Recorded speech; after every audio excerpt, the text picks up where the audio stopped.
Assalamualaikum warahmatullahi wabarakatuh, teman-teman. Apa-apa saja tanda-tanda Imam Mahdi muncul? Kita lihat dulu video berikut ini, teman-teman semua ya. Apa tanda-tanda Imam Mahdi muncul? Meninggalnya Raja Hijaz, Mata Malikul Hijaz. Hijaz adalah tempat yang terbentang dari Mekah ke Madinah. Oh, berarti Raja Saudi. Ya, Raja Saudi meninggal. Raja Saudi yang terakhir sekarang adalah Raja Salman bin Abdul Aziz bin Abdurrahman Al Saud. Nah, sebetulnya dia punya adik yang menjadi raja terakhir, adik bungsu, Mukrin bin Abdul Aziz. Tapi dia meninggal tahun 2015. Maka otomatis Raja Salman menjadi raja terakhir. Sementara yang tiga, Muhammad bin Naif meninggal, tinggal Muhammad bin Salman. Otomatis Muhammad bin Salman menjadi putra mahkota, menggantikan Muhammad bin Naif. Nah, kata Rasulullah akan ada 3 putra mahkotanya berperang setelah wafatnya Raja Hijaz. Jadi urutannya Raja Salman meninggal, 3 putra mahkotanya berperang di sekitar Ka'bah, di Masjidil Haram, sehingga watok berdarah-darah, kata Rasulullah. Tempat kita tawaf itu berdarah-darah. Nah, 3 orang putra mahkotanya berperang berebut kekuasaan, tapi mereka tidak berhasil. Kenapa? Karena yang akan memimpin Arab saat itu adalah Imam Mahdi. Jadi ciri Imam Mahdi muncul meninggalnya Raja Saudi Arabia, 3 orang berperang putra mahkotanya. Siapa? Sekarang ada 3 lagi. Muhammad bin Salman, Walid bin Talal, Khalid bin Farhan. Persis seperti Rasulullah sabdakan 3 orang. Sekarang 3-3-nya ada. Berarti Imam Mahdi sudah ada. Nah, apakah di tahun ini? Wallahu a'lam bishawab. Kalau beliau muncul, maka akan terjadi perang demi perang. Sejak saat itu sampai turunnya Nabi Isa, sampai munculnya Dajjal. Perangnya apa saja? 1. Penaklukan Jazirah Arab. Jadi perang pertama setelah Imam Mahdi dibaiat oleh 313 atau 315 orang melawan kemunafikan Jazirah Arab. Kita lihat Arab sekarang menjadi seperti Los Angeles, gitu ya. Betul. Seperti Eropa. Dan itu kata-kata dari Raja Muhammad, Pangeran Muhammad bin Salman. Memerangi kemunafikan Jazirah Arab, kemunafikan raja-raja Arab. Kemudian umat Islam menang di bawah pimpinan Imam Mahdi. Lalu perang melawan Persia menang, perang melawan Romawi menang, perang melawan Dajjal. Setelah nanti kalahnya Romawi, jumlah mereka 80.000 bendera, satu bendera 12.000 pasukan, hampir 1.950.000 orang pasukan. Dan mereka menguasai Turki. Maka kalahnya Romawi, Turki kembali dikuasai. Nah, jarak dari situ sampai ke Dajjal itu tidak lama. Muncullah Dajjal, maka perang melawan Dajjal. Setelah Dajjal mati, terakhir Ya'juj Ma'juj. Ya'juj Ma'juj habis, selesai, aman sejahtera. Fase yang kelima, Imam Mahdi memimpin. Rasulullah menyebutkan dalam satu hadis 7-8 kali musim haji, dalam hadis yang 9. Jadi kemungkinan Imam Mahdi memimpin 7-9 tahun. Dunia aman semua. Setelah itu umat Islam, orang beriman, walaupun imannya sebesar biji sawi, akan dicabut nyawanya oleh angin yang sangat lembut, angin Iliyin, berhembus dari Hijaz tadi. Maka habis orang beriman dalam waktu singkat, yang tersisa makhluk buruk yang tidak punya iman. Mereka lah yang akan menyaksikan kiamat terjadi. Sampai kapan? Hanya Allah yang tahu. Dik, tadi saya penasaran sama yang Imam Mahdi dulu Pak Ustadz ya. Iya, oke. Imam Mahdi gitu ya. Kemarin itu kan lagi rame gitu ya. Ada sebuah kejadian naas lah di Rusia gitu ya. Kejadian apa ya? Yang ada serangan lagi di pertunjukan musik itu di Rusia. Oh iya, betul. Nah itu banyak yang takut tuh. Wah, jangan-jangan nih awal dari perang dunia ketiga lagi nih. Antara Rusia dengan Barat gitu. Sebenarnya ada nggak sih Pak Ustadz hadis perang dunia ketiga gitu? Ada. Dan ini hadis yang menarik. Hadis ini dari Abu Hurairah.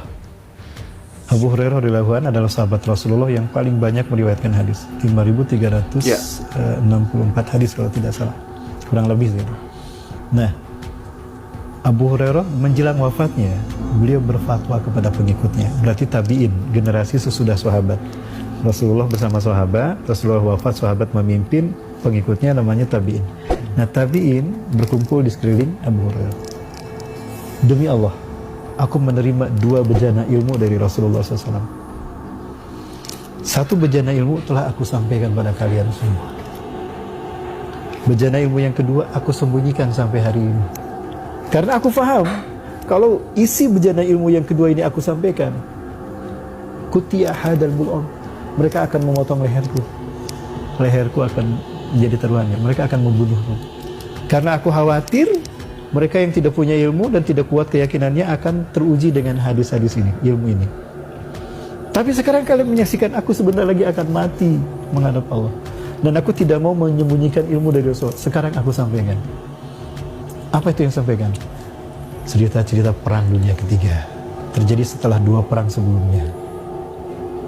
Disebutkan dalam hitungan Hijriah. Saya hitung abad 13 Hijriah, abad 14 Hijriah. Itu perang dunia ke-1 dan ke-2.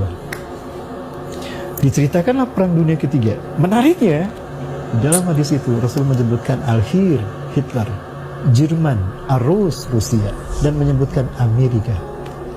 Itulah kenapa Abu Hurairah menyembunyikannya, karena para sahabat tidak akan paham. Tapi kita hari ini paham. Apa yang disebutkan Rasulullah tentang perang dunia ketiga? Ada Hitler yang Rasul sebutkan di perang dunia pertama, di perang dunia kedua juga sama disebutkan dia. Dia berasal dari negara yang bernama Jerman. Rasul menyebutkan Jerman. Lalu ada ratu dunia, pelacur dunia, bangsa yang rusak, bejat. Orang-orang menyebutnya Amerika. Sekarang yang kita paham, sahabat gak mungkin paham. Makanya disembunyikan oleh Abu Hurairah. Di sana perangnya berurutan sampai Imam Mahdi menguasai Masjidil Aqsa. Seperti itu teman-teman semua. Masya Allah, tabarakallah. Tentunya apa yang harus kita perbuat di akhir zaman ini teman-teman semuanya, tentunya kita harus berpegang teguh pada akidah Ahlussunnah wal Jamaah teman-teman semua. Ya, jangan sampai kita menjadi budaknya dunia seperti itu. Boleh teman-teman semua ya, boleh. Jadi di akhir zaman ini umat Islam dianjurkan untuk melakukan beberapa hal penting agar kita tetap berada di jalan yang benar dan selamat dari fitnah besar. Ini zaman fitnah yang sangat luar biasa teman-teman. Dimulai daripada ditemukannya smartphone, ya kan, menyebar luasnya smartphone di dunia ini. Ya, kita harus melihat ke jalan yang benar dan selamat dari fitnah besar ini berdasarkan Al-Quran dan hadis Nabi Muhammad SAW dan nasihat para ulama. Seperti itu teman-teman semua. Jadi kita harus memperkuat iman dan tauhid kita, meyakini bahwa hanya Allah yang berhak disembah, tidak tergoda oleh fitnah kekuasaan, harta, atau dajjal. Kemudian perbanyak zikir, doa, dan istighfar teman-teman semua. Barang siapa di antara kalian hidup di akhir zaman, maka hendaklah ia berpegang teguh pada sunnahku. Hadis riwayat Tirmizi. Mengikuti sunnah Rasulullah, pegang teguh ajaran Nabi Muhammad, bukan mengikuti hawa nafsu atau budaya yang menyimpang. Perhatikan akhlak, adab, dan cara hidup yang benar sesuai dengan agama kita, agama Islam. Menjaga sholat dan ibadah yang wajib. Sholat menjadi di benteng utama dari kekacauan spiritual dan sosial di akhir zaman ini. Seperti yang kita lihat di barat sana, itu sangat luar biasa hancurnya daripada budaya yang menjadi menyimpang teman-teman semua. Ada yang lelaki suka sama lelaki, perempuan suka sama perempuan, dan hal penyimpangan yang sebenarnya sudah terjadi di zaman nabi-nabi sebelum zaman Nabi Muhammad SAW. Menjaga sholat dan ibadah itu wajib teman-teman semua. Sholat menjadi benteng utama kita dari kekacauan spiritual dan sosial akhir zaman ini. Ibadah rutin memperkuat hati dan godaan. Ibadah rutin memperkuat hati dari godaan zaman. Menuntut ilmu agama, bekali diri dengan ilmu yang sahih dari Al-Quran dan hadis. Waspadai pemahaman sesat, ajaran palsu, dan tokoh-tokoh yang menyesatkan. Kemudian waspada terhadap fitnah dajjal. Fitnah dajjal inilah yang akan menguji keimanan kita. Ya teman-teman, fitnah dajjal adalah ujian iman terbesar di akhir zaman ini. Hafalkan 10 ayat pertama daripada surah Al-Kahfi, hadis riwayat Muslim. Jangan sengaja mendekati atau mencari dajjal, larilah darinya. Tetap berpegang teguh pada jamaah muslimin. Jangan memisahkan diri dari kaum muslimin. Umumnya dijelaskan sebagai kelompok mayoritas umat Islam yang berpegang teguh pada kebenaran. Hindari perpecahan, takfir, dan ekstremisme. Jangan merugikan orang lain. Bersiap menghadapi ujian dan tekanan. Akan datang masa di mana memegang agama seperti memegang bara api. Tetapi sabar dan bertahan walau dunia menyempit dan godaan meluas. Optimis dan berdoa untuk kemunculan Al-Mahdi dan turunnya Nabi Isa alaihissalam. Tanda-tanda besar kiamat termasuk turunnya Nabi Isa dan munculnya Imam Mahdi. Berdoa agar tergolong sebagai orang-orang yang istiqomah dan selamat dari fitnah besar, fitnah dajjal ini teman-teman semua. Semoga video kali ini bermanfaat. Jangan lupa subscribe Al-Qadri TV. Terima kasih. Assalamualaikum.